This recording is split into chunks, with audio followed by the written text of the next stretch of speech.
responding? Yeah, absolutely.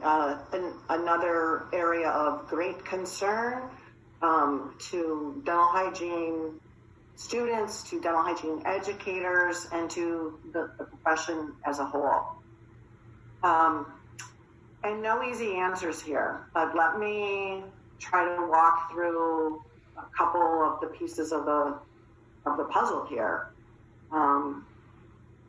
When we talk about uncharted territory and working and seeking resolutions in unprecedented times, this is perhaps one of the greatest examples.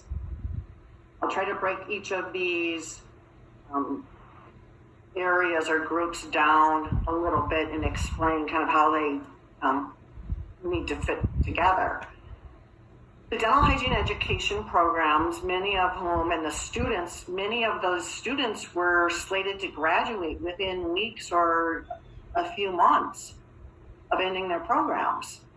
In many cases, the programs themselves have had to cease operations, or there are some programs that have moved exclusively to online in as much as that's feasible. The dental hygiene education programs are awaiting information from the accrediting body, the Commission on Dental Accreditation, CODA, to determine to what degree there might be some flexibility during this unprecedented time to provide some accommodation and flexibility for those educational institutions and the students they serve.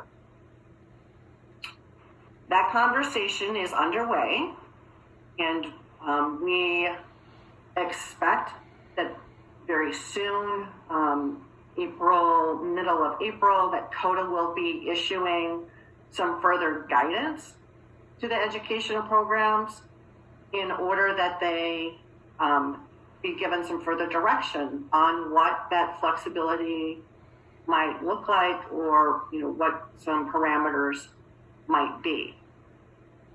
So lots of unknowns in that area.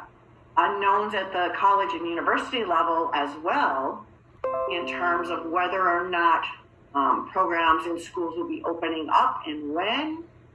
And for those students that have pending graduations, lots of questions in the air about, is that going to happen, and how is that going to transpire?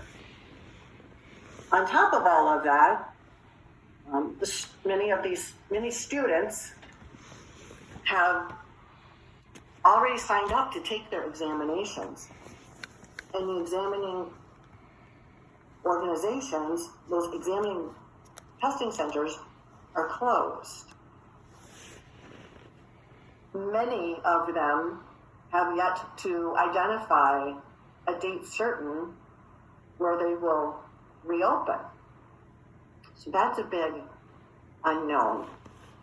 And for dental hygiene, we have not just one, but sort of two balls in this in the air here. One with regard to the written national examination, and then the whole issue of your clinical examination.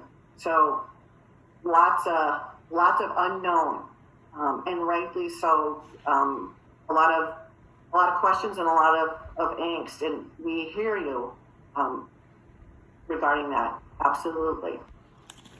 And then on top of all of that, presumably upon graduation and with passage of the examinations, then licensure is granted through the state board licensing authority.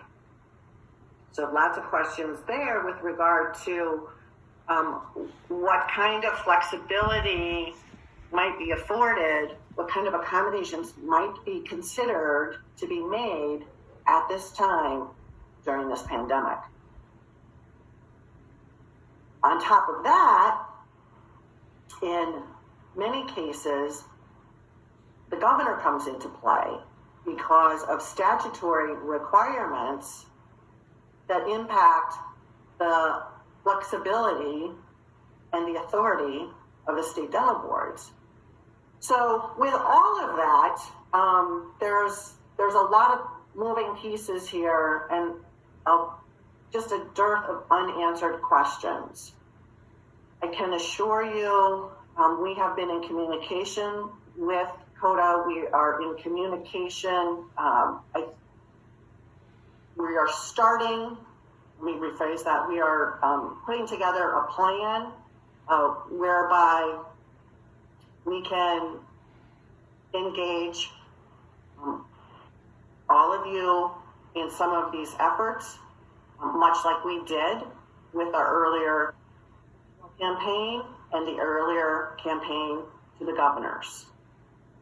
So there will be opportunities to get involved and engaged in that effort. Again, I would encourage you to check back to ADHA's COVID-19 website where there will be further details as those are unveiled.